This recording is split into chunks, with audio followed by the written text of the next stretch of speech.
بسم الله الرحمن الرحیم. باب الشروط فی المهر عند عقدة النکاح. باب ته بیان د شرطونو لګولو کې په مہر کې په وخت د تړل د نکاح کې.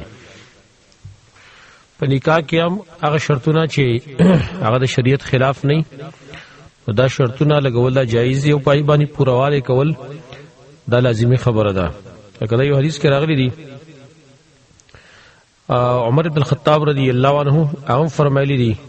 ان مقاطع الحقوق عند الشروط ولكما شرطت او دارنګي حق الشروط ان توفوا به مستحللتم به الفروج. نو په نکاح کې چې کوم شرط ولګي دا شرط چې د شریعت خلاف نه د کتاب او سنت خلاف نه دا شرط پوره کول دا ضروری دي. وقال عمر عنه فرمایلی ان مقاطع الحقوق عند الشروط یقینا انقطاع د حقونو کټ کېدل له حقونو دا په وخت د شرطونو کې دي. ولکما شرط او سره پر اسی چې شرط لګولې دا اصل کې واقع راغلی و د عمر بن الخطاب رضی الله عنه په دور کې د خزو خاور مینس کې د نکاح مخ کې هغه شرط لګولې د زنانه نا شرط چې وبېری سړی پورا کاوونو. نو عمر تو فرمایل ان مقاطع الحقوق عند الشروط یقینا قد کېدل او کټ کېدل له حقونو دا په د شرطونو کې دي چې کله اپ تابر شرط ولګاو او تاسو سره ومنو دو نو استحق چې کم دی ختم شو. اگر چې د خاونوالي حق هغه بجدای لیکن چې کله شرط ولګي نو دا حق بیا کټ کیږي. لکه مثال په تور باندې یو سړی ته دی وی خې سره نکاح کوي او خزه استاد شرط ولګي چې زر سره نکاح کوم خو به د شرط باندې چې ګوره ما بر دي کلی نه وباسي بل مکتب مې نه بوزي بل علاقه ته مې نه بوزي چې بل څه ته ما بوزي. اوس ګور د خاون حق خدا دی چې کله خاون کمزه تزین خزه ور سره او خزه انکار نشي کولای لیکن چې کله د نکاح په ټیم کې دا شرط ولګاو چې زبستا سره نکاح کوم خو په دې شرط باندې چې ګوره بل څه ته مانه بوزم په دې خپل علاقه کې په دې وطن کې بدقه کور کې هم بل کور ته بزنه زما او دا اوس سړی تسلیم کړي نو لہذا دا شرط پوسمنی او په دې ټیم کې د سړي حق چې کم دی قطع شو ختم شو او اته ویل اخذ د سړي تیر ولکما شرط تو ساده پارا اسی چې تا شرط لګولې. وقال المسور ویلی سمعت النبي صلی الله علیه وسلم ذکر السحر له. مسور ابن محرمه فرمایي باور د نبی صلی الله علیه وسلم نا ذکر السحر له چې ذکر کړو خپل زوم ذکر کړو. د سحر اطلاق په سرګنی باندې کیږي او پداري په زوم باندې اطلاق کېدل شي. مراد دین عاص ابن وائل غری ابو العاص ابن الربیع دی ابو العاص لاغه ذکر کو فاصنا علیه دا صفت او کو فی مصارته په خپل سرګنی کې دا په زموالی کې چې هغه خ خیال زموږ ساتلې فاحسنا نو ډیر خ دغه کړه دې خیال زموږ ساتلې دي. قال النبي حدثني ماته خبر کړي وا وصدقني ماته رښتیا ویلي دي وعدني او ما سره وعده کړي وا فوفالي ماته وعده پوره کړي وا. دا اصل کې نبی صلی الله علیه وسلم چې کلا په بدر کې د ابو العاص ابن الربیع ونی وو دیم گرفتار شه په د جنگ کې د چې کله ونی ولې شو نو دا غلور وا دا زینب رضی الله عنها دا دغه خاونو ناغي د مکې نه خپل امیل چې هغه امیل ول خدیجه رضی الله عنها ور کړو کله چې واده کېدله نو په فدا کې په خلاصولو کې د خپل خاوند خلاصولو د پاره قامل راولېګم هغه امیل راولېګ. کله چې نبی صلی الله علیه وسلم هغه امیل ولید نو زړه نرم شو او خپم شو خامخالوري و پای باندې خپش. بیا صحابو سے مشوره وکړه چې کستا سو خوخه تاسو نه مشوره لمه چې دا امیل ته بیرته واپس کړو څنګه به صحابو بالکل یو ته واپس کا. نبی صلی الله علیه وسلم هغه امیل واپس کو خو دی ابو العاص ابن الربیع تی ویل چې زه تا پرېدم خو ګوره په دې شرط باندې چې تکل لاړ نه ګوره زینب برالیږي دا شرط اوس لګولې وو. لہذا هغه شرط چې کوم هغه ابو العاص ابن الربیع پوره کو او کله چې مکې ته لاړ نو زینب راوړېګله او بیا داغه سره سامانتونو هغه مکې ولا تورکلو او په خپل به ایمان راوړ او بیرته واپس راغی. دای مبارک نبی صلی الله علیه وسلم داغه صفاتو کو ذکر سحر له ذکر کړو خپل زمو فاصنا علی دا صفاتو کو فی مصارته په بار د زموالي دا کې فاحسنا نو ډیر خکارې کړې دی او ډیر یا فاحسن مړې خصيفته ولو کو یا فاحسن معنی چې ډیر خکار کړو. نو قال نبی فرمایل حدثني ماته خبره کړي او صدقنی رشارت ویلی وعدنی ما سي وعده کړي او فوفالی ما لپاره وعده پوره کړه. بوس پدی کی مرفوع روایت نقل کی بل حدثنا عبد الله بن يوسف حدثنا الليث قال حدثني يزيد بن ابي حبيب عن ابي الخير عن عقبة بن عامر قال قال رسول الله صلى الله عليه وسلم عقبہ ابن عامر فرمائے کہ نبی صلی اللہ علیہ وسلم فرمائے دی احق الشروط ډیر حقدار د شرطون انتوف به چې تاسو پرواله کی پای باندې مستحللتم به الفروج هغه شرطونه چې تاسو حزان پر حلال کړي پای باندې فروج معنا عورتونه اې دې زنانا داغه د عورت نه فایده غسل تازان پر په کوم شرط باندې حلال کړي دي نو دغه شرط پوره کول دا ډیر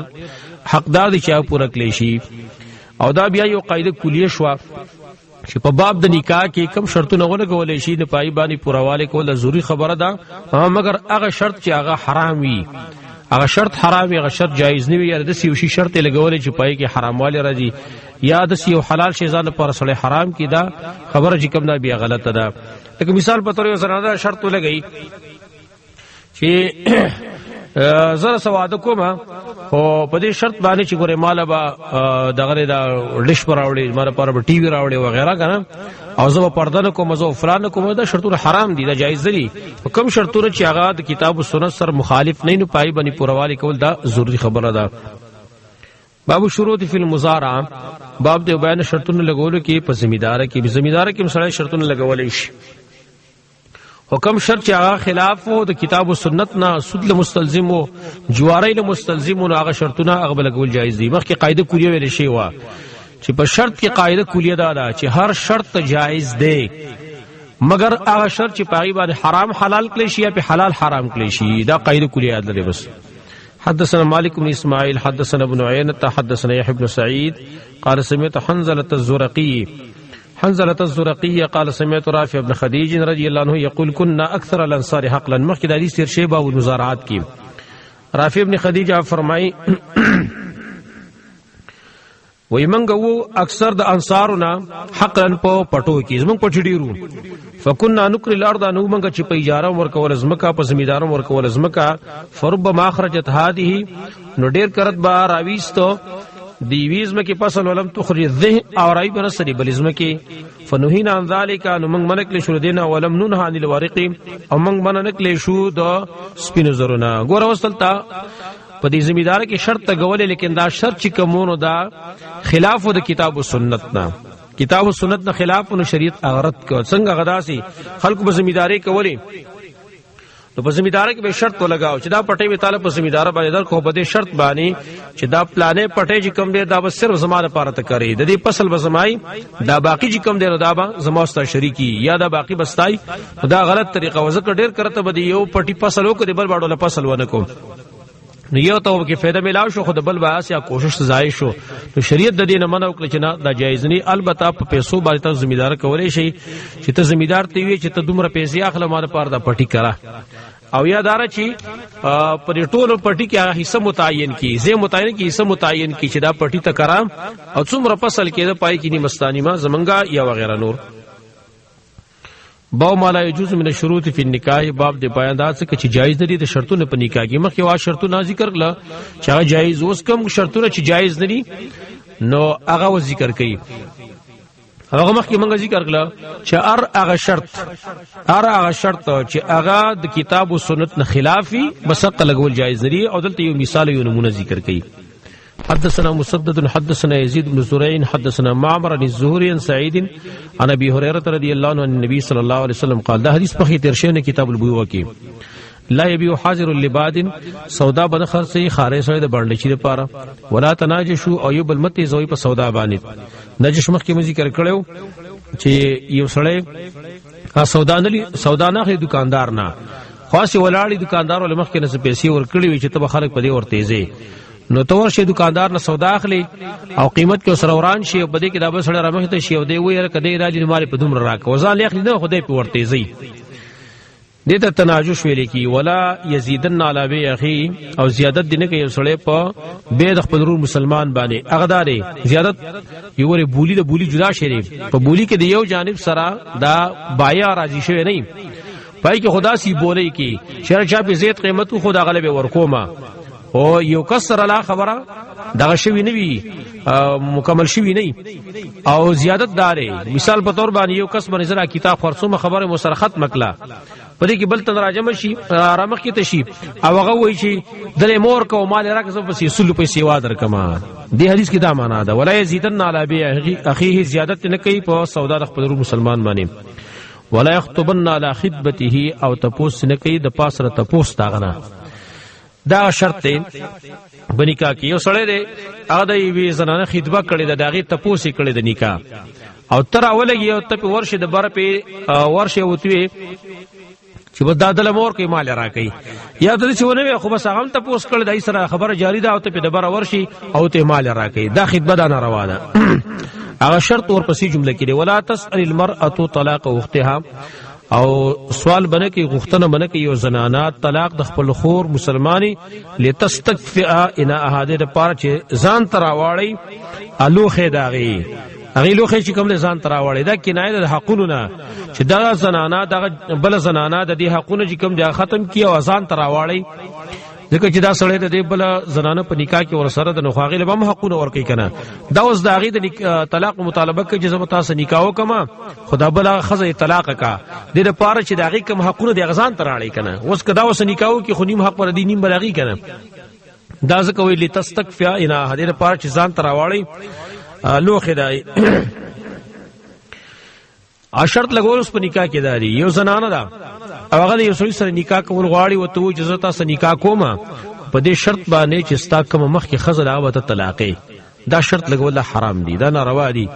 ولی په دې کې پر دې حق چې کوم دی غزا کولی پر دې خاندان پر دې کور رانه ولي د بل زنانه حقونه د عزت نقصان او تکلیف رسولي دا شرطونه لګول ځکه دا ناروا دي باب الشروط التي لا تحل في الحدود بعد بیان هغه شرطونه کې چې هغه حلال دي په حدودو کې امام بخاری دلته نام ذکر کوي چې ور په حدود کې حدود شرعیه پای کې شرطونه لګول دا ناروا دي چې پای باندې حد شرعي د الله چې کوم دی هغه ساقط لشي ځکه الله حد کله ثابت شو یو چا مبارک پای کې بیا گنجائش نشته لري سپارش پای کې نه چلیږي پای کې رشوت نه چلیږي پای کې شرطونه نه چلیږي حدثنا قتيبة بن سعيد ان حديث مکه تیر شوی دی حدثنا ليس بن شهاب بن عبد الله بن عبد الله بن عبد بن مسعود عن ابي هريره وزيد بن خالد الجهني رضي الله عنهما انهما قال ابو هريره او زید بن خالد الجهني دوړو فرمایلی دي ان رجل من الاعراب يقينا يسرد باندچانو اتا رسول الله صلى الله عليه وسلم نبی رسول الله ترای فقال يا رسول الله صلى الله عليه وسلم انشدک الله ز قسم در کوم ته الله بني الا قضيت لي بكتاب الله مگر تو په سره کې زماره پر په کتاب د الله بني فقال الخصم الاخر لبل داویدار ویل وهو افقه منه او هغه ډیر پویو ددنه نو ویل نام او فقز بین بكتاب الله فیصلو کو ما بین زم کې په کتاب د الله سره واذن لي ما ته اجازه وکم چې خبره وکم فقال رسول الله صلى الله عليه وسلم نبی صلی الله علیه وسلم قل وایا فقال غویل ان ابني كان عصيفا لهذا يقينا زما زوی دا مزدور دی سړي سره فزنا بامراته نزنا وکله د خزر د سره و اني اخبرت يقين ما ته خبر راکله شوی دی ان على ابن الرجم زما په زیبا رجم دی ففتديت منه ب100 شات ووليده نما اخلاص خپل زوی د دینه فصل چيلو باندې په یو وین زبانه سوره چوته یو سوره ورکلا او یو چې کوم دی دا سل مول چيلي ورکلی فسالت اهل العلم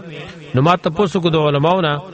فاخبروني نما ته خبر را کان مال ابن جلد 100 چې زما په زیبانی سل لري د تقریبا عام یو کال پورې وطن شړلی دا وتا په صحابه کرامو فتوا ورکړي وا او دا مخ کې کومونو دا فتوا ته غلط ورکړل شي او چې ستا په زیره جم دی وان على امراه هذا الرجم او د دې سړي په خزه باندې رجم دی فقال رسول الله صلى الله عليه وسلم نبی صلی الله علیه وسلم فرمایل والذي نفسي بيده قسم په هغه چې زمانه پس دا پلاس کې د لغزیر نه بینکما بکتاب الله زبا خامخا فیصله کوم په مابین تاسو کې په کتاب د الله باندې الولیده دا وینځ والغنم او دا غړي به زیرت دا واپس سیتا تا بعض رسول کې دا رد علیک دا واپس سیتا تا دا بناخلی وګوره دا شرطونه اوس د الله په حدونو کې ولګول شو کنه چې حد بساقطي او بس تعالی غړي به زیدر کما او وینځ به در کما ولدا واپس تی پتا باندې والا ابن ک جلد 100 او ستا په زیبان سل درید او تغریب عامین یو کار پوری د وطن نشړلی بیل اغد یا ونس الهام امرات هذا او سحر وخت لاړ شي ونس صحابي تی ویل خزر دي سړی ته فین اعترفت فرجمها تو کچری اقرار یو کړ به رجم کا قال دی فغدا علیها دی وخت لاړ هغه ته فاطرفت ای اقرار او جواز من غلطی شي فامر بها رسول الله صلی الله علیه وسلم فرجمت نو حکم کو نبی صلی الله علیه وسلم دای مبارکی نو فرجمت اگر رجم کړي شو باو ما يجوز من شروط المكاتب اذا رضي بالبيع على ان يعتق باب دې باندې تاسو کې چې جایز دي شرطونو د مکاتب نام اذا رضي بالبيع کله چې دا مکاتب راضي شي په بیع باندې اعلی په دې شرط او ايو تقجده بازات لشي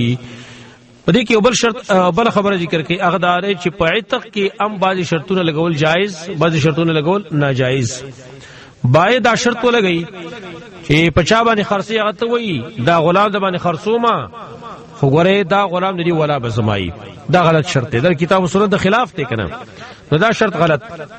او وسو کچرتا دا غلام نه مکاتب دی دا شرط ولګي دا و یو کس چې ته ماواله په دې شرط باندې چې ته ما آزادې دا خبره ده کنه دا خو د کتاب سنت د خلاف شرط نه چې یو غلام او بل یو سړي ته و چې ته ما دی بل سړي والا په پیسو باندې مکاتب ما خو ته ماواله او ما آزاد کو بیا والا استای دا شرط صحیح دی دا دوړ په دې حدیث کې ذکر دي حدثنا خلاد بن يحيى حدثنا عبد الواحد بن ايمن المكي عن ابي قال دخلت على عائشه دا ویزه داخل شو عائشه باندې قالت له عائشه ول دخلت علي بريره داخل شو په ما باندې بريره وهي مکاتبه هغه مکاتبه وا په مالکان سره کتابت کړي چې زبتا سره پیسې درکم ما آزاد کړي فقالت يوم المؤمنين يوم المؤمنين اشتريني ما واخلا فإن أهلي يبيعوني پس یقینا زما اهل ما خرڅي فاتقين ما بازاد کی ور شرط وسو لگاو کنه چې ما واخلا هو آزاد و مکی قالت غير نعم او قالت ديل ان اهلي لا يبيعوني دیو ته ویل هغه اختصار دی پر روایت کی یقینا زما اهل ما نه خرڅي زما مالکان ما نه خرڅي حتا يشترطوا ولا تردي چې شرط کی زما ولا نقالت بعائشة الله حاجت لی فیک زما لپاره به حاجت نشته پتا کی ماته کې پیدا نشته نو واوم دخله خرڅ بدی کم دغه آزاد بدی کم ولا بدی فعل بدی ته ملوي فسمع ذلك النبي صلى الله عليه وسلم دا خبر نبی صلی الله علیه وسلم او بلغه او تورسلا فقال ما شان بريره سره حال د بریری نو ته قصه بیان کړه فقال نبی ویلو اشتریها وایلا فاتقیها او آزادک اول یشتریتو ما شاو دی شرط لګی سې چ خوخی ته شرط لګی و دی لګی د ریس فائدہ نشته سی به پیډي شرطونه لري قال الدوي فاشتريتها مواصل فاتقتها نو آزاد بکلا واشترطها ولاها او شرط لګاو داغي مالکانو دای د ولا دا دلیل چې په دې باره چې کم شرط او دا کتاب الصورت خلاف دي نه چې په بیع کې لګولې او کپما یو معاملې کې لګولې هغه شرط له اعتبار نه او دا شرط چې کم دی دا سی او چې د نفس عقد سره د دې څه نقصان آیت نقصان نه رساو دا شرط بالکل باطلی او نور به عقد چې کوي هغه به صحیح وي سو پورې چې په عقد کې په خپل باندې نقصان به ذات نه له شرطونه چې کوي دا خارج یو شی په دې باندې نقصان نه رسیږي فاشتريتها مواصل فاتقتها نو آزاد بکلا واشترط اهلها ولاها او شرط کړو دای مالکان ولا دغه وقال النبي صلى الله عليه وسلم نبی رسول الله فرمایل الولاء لمن اعتق ولا دا چار چې آزاد ولي کړي وایي اشترطوا 100 شرط نګر کړي سل شرطونه لګولي خو دې شرطونه هیڅ قسم اعتبار هغه نشته